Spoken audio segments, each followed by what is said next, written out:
భయం లేదు, పిల్లల భయం లేదు, ఎవ్వరు భయం లేకనే గిట్లా అబ్బాయి తెగించిపోతున్నావు నువ్వు. నడువులండి ఇంట్లోకి నడివే. అవ్వా అవ్వా చూసినవా పెంటక్క, నేనంతా ఎప్పుడు మందిలో పొంటే ఉంటాను. ఓ అమ్మో, ఎవరన్నా చూస్తే నిజంగానే అనుకుంటే మాట్లాడుతుంది బద్మాషోడు. ఏం చేయాలి చెప్పు పెంటక్క? మీ ఇంటికి రాక ఎన్ని రోజులైతుంది? వారానికి ఎక్కువ అయితే లేదు పెంటక్క నీతో మాట్లాడక ఇట్లా. ఎన్నిసార్లు పిలిచినా గట్లనే పోతున్నా కానీ నీతో మాట్లాడుతున్నా, మీ ఇంటికి వస్తున్నా, పలకరిస్తున్నా పెంటక్క. ఆగో నా మొగడు చూసినావా ఉత్త పుణ్యానికి ఎట్లా బయలు చెప్తుండు. జర చెప్పు పెంటక్క, ఇంటికి పోయినాక కొట్టి పాడి చేస్తాను నన్ను. అవును బక్కయ్య, ఎందుకు పిల్లగా గట్ల తిడుతున్నావు నీ పెళ్ళాన్ని? ఆ పొల్ల అప్పలేక మందిలో పొంటి తిరుగుతలేదు. ఏమైనా నువ్వు డ్యూటీకి పోయిన సార్లు ఇంట్లోనే ఉంటుంది, ఇంట్లోకి బయటికి వెళ్తలేదు. ఎవరైనా పిలిస్తే గనక బయటికి వెళ్తలేదు.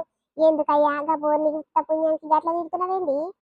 దీని గురించి నీకు ఎరకలేదో నే పెద్ద లంగ పనులు చేసి ఆడిదే ఇది. ఏమనుకుంటున్నావు? ఆగో, నేను లేననుకొని నా మొగడు గీడి దాకా ఎట్లొస్తాడు అని ఇక నా షోలో పడనట్టే మాట్లాడింది. ఇంట్లో బియ్యము ఎంత కష్టపడితే వచ్చినాయి వద్దే.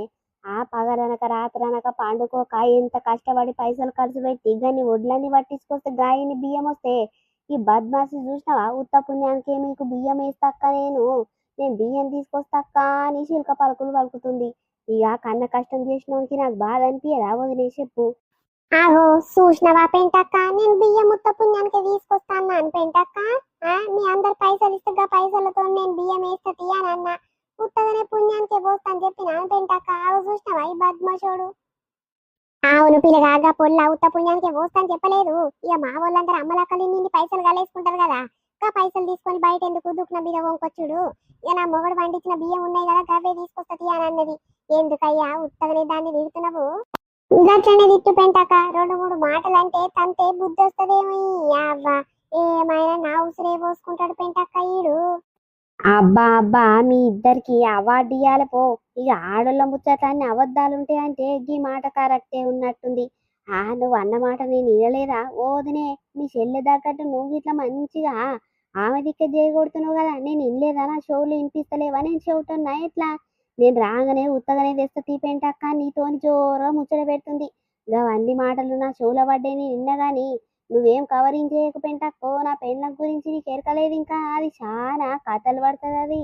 ఆగో ఊగుంటా ఉంటే ఏమో రెచ్చిపోయి మాట్లాడుతున్నావు, నేను కథలు పడతానా? అవునవును, నీకంటే కథలు నాకే ఎక్కువ వస్తాయి కానీ. అబ్బా ఊకుంటా ఉంటే పెంటమ్మ ముందు నా ఇజ్జత్ అంతా తీసి పడేస్తావు. ఏమైనా మాట్లాడుకోరు, ఏమైనా చేసుకోరు, నేను పోతున్నా. అరే ఓ బక్కమ్మ, అయ్యో మొగడన్న ఒక్క మాటకు అలిగిపోతుంది బక్కమ్మ. జరుండే పొల్లా నీతో ఒక ముచ్చట చెప్పాలే. అబ్బో, చేసేటివన్నీ సొక్కమైన పనులని సొక్కంగా మాట్లాడుకుంటే ఎట్లా పోతుంది చూడు ఈ